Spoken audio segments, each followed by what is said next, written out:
Hey, good morning everybody. It's Mike, and thanks for jumping on here with me this morning as we continue a conversation about the most important question you're going to have to answer in your career.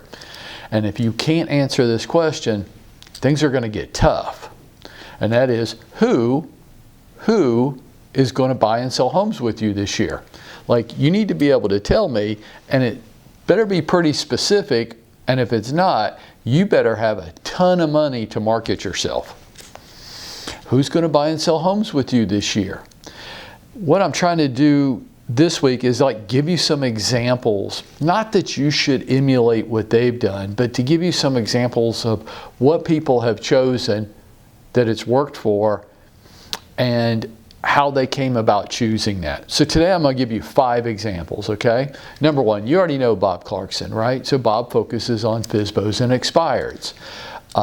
That's fine. That's one way of growing a real estate business. It's not the only way. It's just one. That's Bob's way.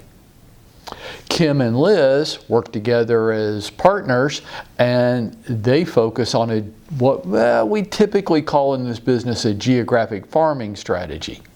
Okay, so they work their neighborhood, which is a pretty big neighborhood with a pretty healthy average sales price. It's over 1,200 homes, so that's a large enough group of people to generate enough business to support them during the year.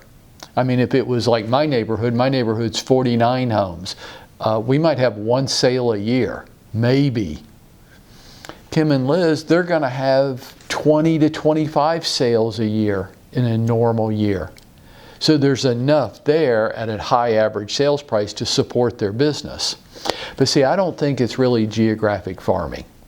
I know that's what we like to call it in this business, but I don't think it's that. I think it's really more of a networking strategy.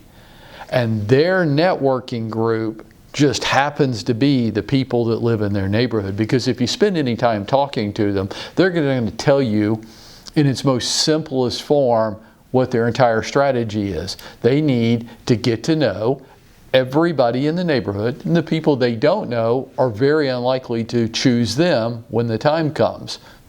So they need to get to know everybody in the neighborhood, that everybody in the neighborhood needs to know them, and then they work to establish themselves as a top-of-mind, credible professional, maybe the top-of-mind, credible professional. But people have to know them first, right? That's just a networking strategy, but their network is the community in which they live in, okay? Claire Williams. Claire focuses on open houses, which I think is an awesome target audience for Claire. It really fits her personality type. She's really good at it. It's just a natural thing for her. I don't even know that she thinks she's implementing a strategy, so to speak. I think Claire's just being Claire, and it works really well for her. But then again, I don't really think it's an open house strategy. I think it gets back to more of a networking strategy. And I think Bob and his FSBOs are more of a networking strategy. Those are just the people that he's chosen to network with. And I think if you go talk to Bob, he'll be the first one to tell you, hey, when I call people today, I'm not calling to set a listing appointment with them. That's way down the road. It's way down the road. It's not now. Every once in a while it'll be right away, and that just means I got lucky.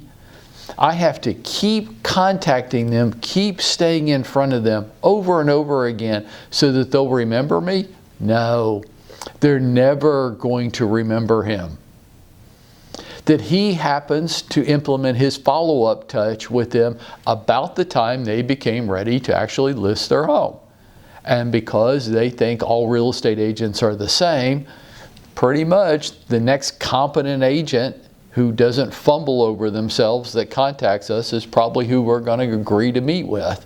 Why? Because we think all agents are the same. Bob will tell you it's FSBOs and expireds. I just call it networking, and that's his group of people that he's networking with. Kim and Liz are just networking. That's just their group of people they're networking with. Claire's just networking. That's just her group, very specific, very defined group of people that she's networking with. Makes sense? Now, Nicole DeSantis is actually pursuing a strategy that she does call networking.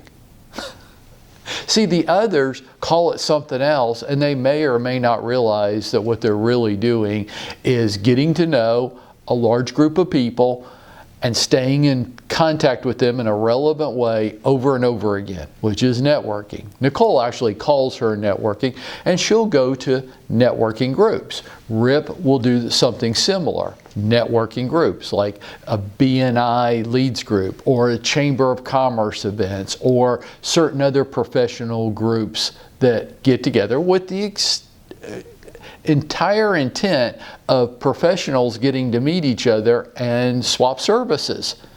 That's what it's all about. The others are doing a networking strategy, they just might not call it that. Nicole actually calls her strategy that, and it works well for her because she's a young, personable young lady, and she's trying to meet other professional young ladies similar to her that might want to buy their first home. Now, what you might say, what Nicole's doing is a first-time homebuyer strategy.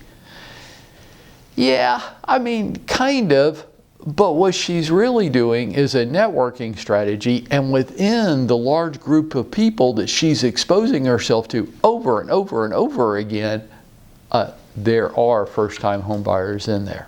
And she relates well with those people. She will resonate with those people. It's very likely that they will choose her when the time comes because they know her and they feel comfortable with her.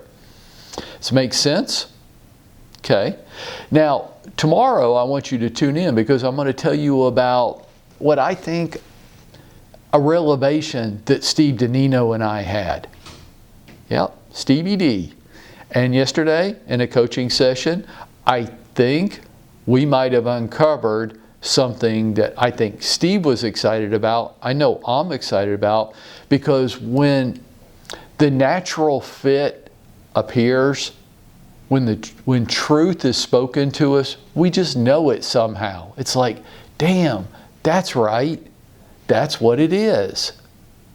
And I know we're all looking for that. If you'll join me on Wednesday's call, I'll tell you about Stevie D's and his. For right now, get your little fanny out there and make it happen for yourself today.